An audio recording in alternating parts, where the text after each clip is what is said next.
요 공덕이라는 거는 우리가 선대 할머니가 할아버지가 절에 가서 빌어서 산에 가서 빌어서 이게 아니에요. 이건 뭐냐면 우리 옛날에도 우리 동네에도 그런 분이 계셨는데 참 할머니가 이렇게 보면 인품이 좋았어요. 어린 아이였던 우리 눈에도 보면 그 할머니는 거의 이렇게 보면 왜 비녀를 이렇게 꽂고 계시면서 항상 하얀 이래 한복을 입고 계셨거든요.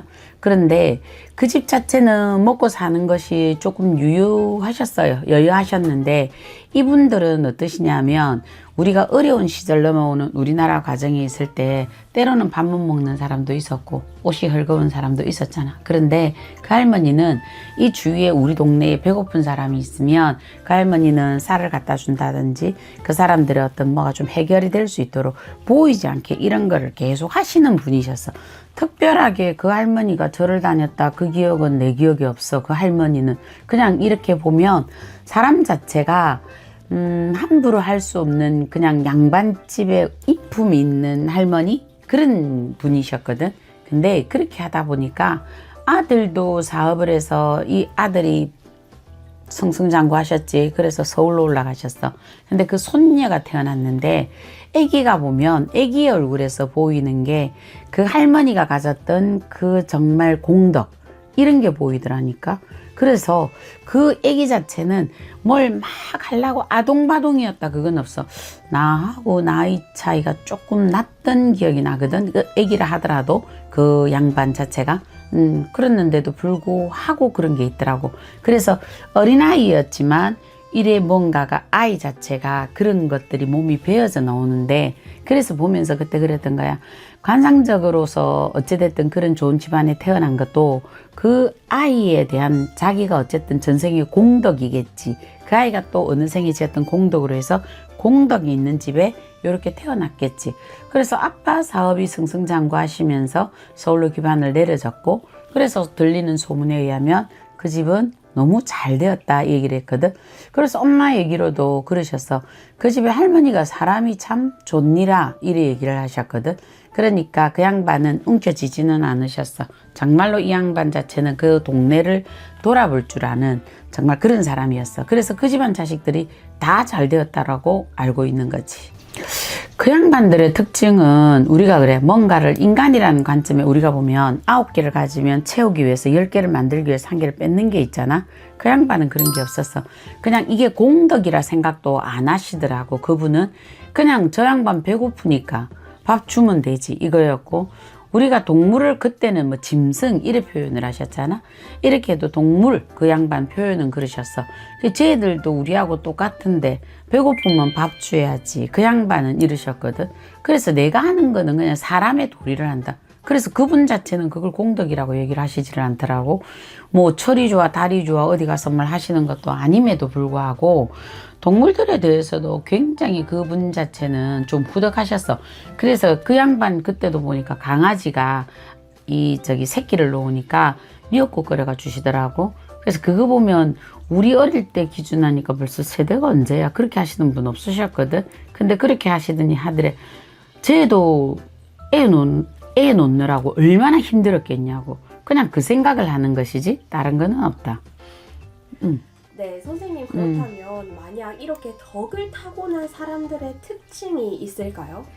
특징이라면 그 집에 이제 자수 온 손녀를 보면 느꼈던 손주나 손녀나 이런 아이들을 보면 얘들이 어디에 있어도 잘 어우러졌어.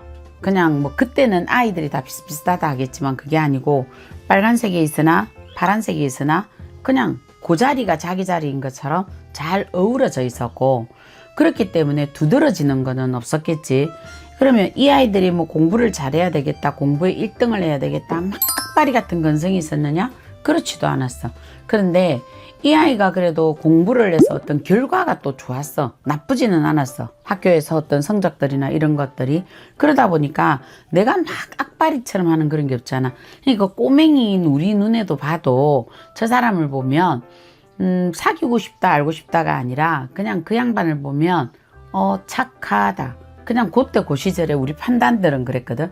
그러니까 선생님하고나 동기간이나 또 선배나 동네에서나 이게 사랑을 받는 게 보이는 거지. 근데 이 사람 자체는 자기가 사랑을 받는 데서 이쁜 짓을 하려고 하는 게 없더라는 거야. 또 문제는 그냥 그 자체에 그게 어우러져 있더라는 거지.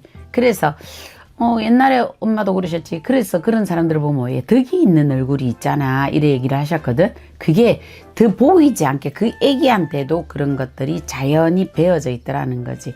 왜 할머니의 그 인품이 아버지는 사업 때문에 서울에 갔지. 그러면 그 할머니가 어쨌든 왔다 갔다 며느리하고 있으면서 했는데 그 양반 인품이 괜찮다 보니까 정말 덕으로 가시다 보니까 며느리한테 했던 거나 이 손녀도 그대로 받았던 거지. 그래서 우리가 물이 꼭진물이 발치로 내려간다 이랬잖아.